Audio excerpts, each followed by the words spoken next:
ओम नमः शिवाय। आइए सुनते हैं सोमवार की कथा और आरती। हिंदू धर्म के अनुसार सोमवार के दिन भगवान शिव की पूजा की जाती है। जो व्यक्ति सोमवार के दिन की पूजा करते हैं उन्हें मनोवांछित फल अवश्य मिलता है। तो आइए सुनते हैं सोमवार की व्रत कथा। किसी नगर में एक साहूकार रहता था। उसके घर में धन की कोई कमी नहीं थी, लेकिन उसकी कोई संतान नहीं थी, जिस वजह से वह बेहद दुखी था।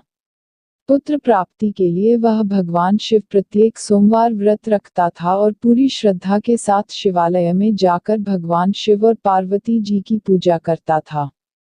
उसकी भक्ति देखकर मां पार्वती प्रसन्न हो गई और भगवान शिव से उस साहूकार की मनोकामना पूर्ण करने का निवेदन किया।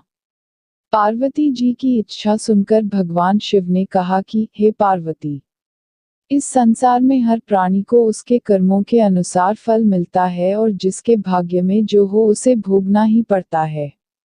लेकिन पार्वती जी ने साहूकार की भक्ति का मान रखने के लिए उसकी मनोकामना पूर्ण करने की इच्छा जताई।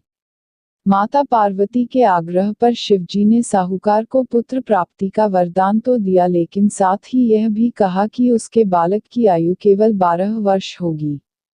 माता पार्वती और भगवान शिव की इस बातचीत को साहूकार सुन रहा था। उसे ना तो इस बात की खुशी थी और ना ही गम। वह पहले की भांति शिव जी की पूजा करता रहा। कुछ समय उपरांत साहूकार के घर एक पुत्र का जन्म हुआ। जब वह बालक 11 वर्ष का हुआ तो उसे पढ़ने के लिए काशी भेज दिया गया।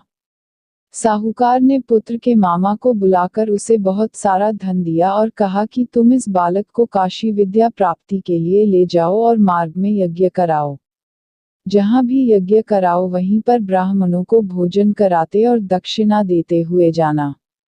दोनों मामा भांजे इसी तरह यज्ञ कराते और ब्राह्मणों को दान दक्षिणा देते काशी की ओर चल पड़े।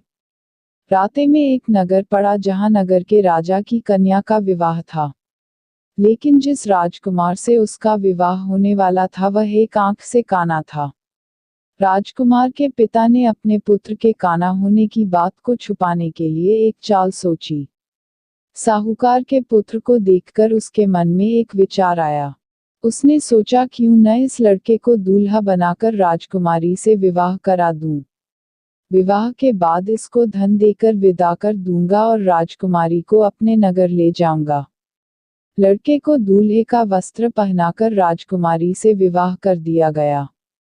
लेकिन साहूकार का पुत्र एक ईमानदार शख्स था। उसे यह बात न्याय संगत नहीं लगी। उसने अवसर पाकर राजकुमारी की चुन्नी के पल्ले पर लिखा कि तुम्हारा विवाह मेरे साथ हुआ है, लेकिन जिस राजकुमार के संग तुम्हें भेजा जाएगा वह एक आंख से काना है। मैं तो काशी पढ़ने जा रहा हूँ। जब राजकुमारी ने चुन्नी पर लिखी बातें पढ़ी तो उसने अपने माता पिता को यह बात बताई। राजा ने अपनी पुत्री को विदा नहीं किया, जिससे बारात वापस चली गई। दूसरी ओर साहूकार का लड़का और उसका मामा काशी पहुंचे और वहां जाकर उन्होंने यज्ञ किया। जिस दिन लड़के की आयु 12 साल की हुई उसी दिन यज्ञ रखा गया। लड़के ने अपने मामा से कहा कि मेरी तबीयत कुछ ठीक नहीं है। मामा ने कहा कि तुम अंदर जाकर सो जाओ। शिवजी के वरदानुसार कुछ ही क्षणों में उस बालक के प्राण निकल गए। मृत भांजे को देख उसके मामा ने विलाप शुरू किया। संयोगवश उसी समय शिवजी और माता पार्वती उधर से जा रहे थे। पार्वती ने भगवान से कहा, प्राणनाथ, मुझे इसके रोने के स्वर सहन नहीं हो रहा। आप इस व्यक्ति के कष्ट को अवश्य दूर करें। जब शिवजी मृत बालक के समीप गए तो वह बोले कि यह उसी साहूकार का पुत्र है जिसे मैंने 12 वर्ष की आयु का वरदान दिया। अब इसकी आयु पूरी हो चुकी है। लेकिन मातृ भाव से विभोर माता पार्वती ने कहा कि हे महादेव, आप इस बालक को और आयु देने की कृपा करें, अन्यथा इसके वियोग में इसके माता पिता भी तड़प तड़प कर मर जाएंगे। माता पार्वती के आग्रह पर भगवान शिव ने उस लड़के को जीवित होने का वरदान दिया। शिवजी की कृपा से वह लड़का जीवित हो गया। शिक्षा समाप्त करके लड़का मामा के साथ अपने नगर की ओर चल दिए। दोनों चलते हुए उसी नगर में पहुंचे जहां उसका विवाह हुआ था। उस नगर में भी उन्होंने यज्ञ का आयोजन किया। उस लड़के के ससुर ने उसे पहचान लिया और महल में ले जाकर उसकी आवभगत की और अपनी पुत्री को विदा किया। इधर भूखे प्यासे रहकर साहूकार और उसकी पत्नी बेटे की प्रतीक्षा कर रहे थे। उन्होंने प्रण कर रखा था कि यदि उन्हें अपने बेटे की मृत्यु का समाचार मिला तो वह भी प्राण त्याग देंगे, परंतु अपने बेटे के जीवित होने का समाचार पाकर वह बेहद प्रसन्न हुए।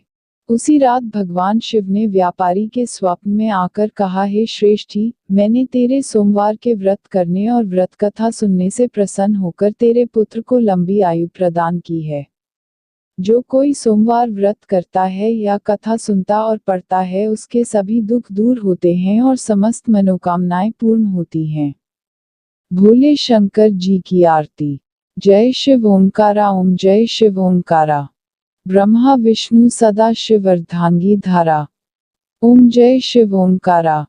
एकानन चतुरानन पंचानन राजे। हंसानन गरुड़ासन वृषवाहन साजे। ओम जय शिव ओंकारा। दो भुज चार चतुर्भुज 10 भुज अति सोहे। त्रिगुण रूप निरखता त्रिभुवन जन मोहे। ओम जय शिव ओंकारा। अक्षमाला बनमाला रुंडमाला धारी। चंदन मृगमद सोहे भाले शशिधारी।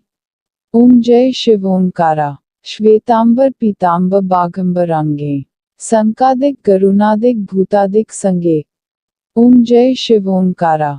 कर के मध्य कमंडलु चक्र त्रिशूल धरता। जगकर्ता जगभरता जगसंहार करता। ओम जय शिव ओंकारा। ब्रह्मा विष्णु सदाशिव जानत विवेका। प्रणवाक्षर मध्य ये तीनों एका। ओम जय शिव ओंकारा। काशी में विश्वनाथ विराजत नंदी ब्रह्मचारी। नित उठी भोग लगावत महिमा अति भारी। ओम जय शिव ओंकारा। त्रिगुण शिव जी की आरती जो कोई नर गावे। कहत शिवानंद स्वामी मनवांछित फल पावे। ओम जय शिव ओंकारा। प्लीज़ अगर आप मेरे चैनल पे नए हैं तो प्लीज़ सब्सक्राइब कीजिए, लाइक कीजिए, शेयर कीजिए और बेल आइकन को प्रेस कीजिए जिससे मेरी न्यू वीडियो आप तक पहुंच सके। Thank you.